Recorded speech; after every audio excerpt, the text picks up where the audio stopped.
Welcome to Manna at the Tap, a podcast of Tapestry Ministries. Each episode reflects on a daily Bible reading from the Revised Common Lectionary. I'm Gloria, a fellow traveler on a spiritual journey with the Tapestry community, and we refer to the daily Bible reading as our spiritual manna, nourishing our souls and fostering growth as we share insights and interpretations that enrich our spiritual lives. It's Wednesday, April 9, 2025, and it marks day 31 of the Lenten journey. Jesus is also on his Lenten journey.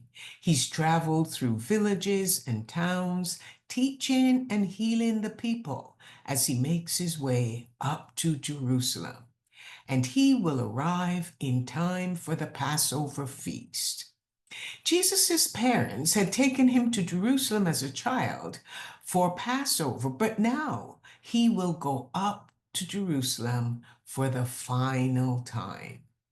He's aware of the growing tension between himself and the religious leaders, which is reaching a climax. He's now more determined than ever to be intentional about reaching Jerusalem. So far, he has spoken to his disciples about his impending death twice. The first time, his disciples were with him, and he asked them who the crowds thought he was, and they responded with names such as John the Baptist, Elijah, or you were one of the old prophets of the Old Testament. Then he asked them, "What about you? Who am I?" Immediately, Peter replied, "You are God's Messiah." Jesus then predicted his death, giving them details of what it would be like. He predicted his second death, his death the second time, about a week or so later.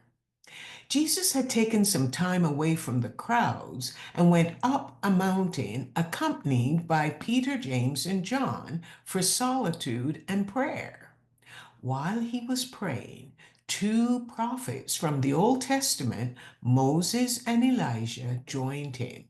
And as they conversed, the three disciples who had been with him awoke from their sleep. Jesus, Moses, and Elijah were surrounded by bright lights. Peter thought this would be a good time for all of them to remain on the mount, but a cloud engulfed the two prophets and they were gone. Then Jesus instructed the three disciples not to share the experience with anyone. After descending the mountain, Jesus gathered his 12 disciples and urged them to listen closely to what he was about to say. He told them he was going to be betrayed and turned over to the authorities. However, they didn't understand his words. It was as if he were speaking a foreign language, perplexing them. Yet they felt too embarrassed to ask him what he meant. The third time Jesus predicts his death is today's lectionary reading from Luke chapter 18, verses 31 to 34. Jesus has concluded a conversation with a wealthy man who asked him what he needed to do to inherit eternal life. Jesus reminded the rich man of the commandments, and he replied that he had kept them since he was a boy. Jesus told him that he lacked one thing. He was to sell all that he had and give the money to the poor, and he would have treasure in heaven. Then he was to come and follow Jesus.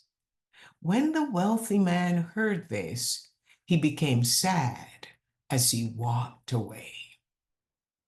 After Jesus' conversation with the wealthy man, he turned his attention to his 12 disciples. Taking them aside, he predicted his death for the third time, providing them with more details than in the two previous times. He told them the prophets in the Old Testament had already written about what would happen to him. He would be handed over to the Romans, mocked, ridiculed, and spat upon. Following that, he would be flogged, and then they would kill him. But that is not the end of the story. He informed his disciples that in 3 days he would rise alive. Jesus explicitly communicated what would happen to him in Jerusalem. The disciples asked no questions. They did not understand, or they did not fully grasp what he had said.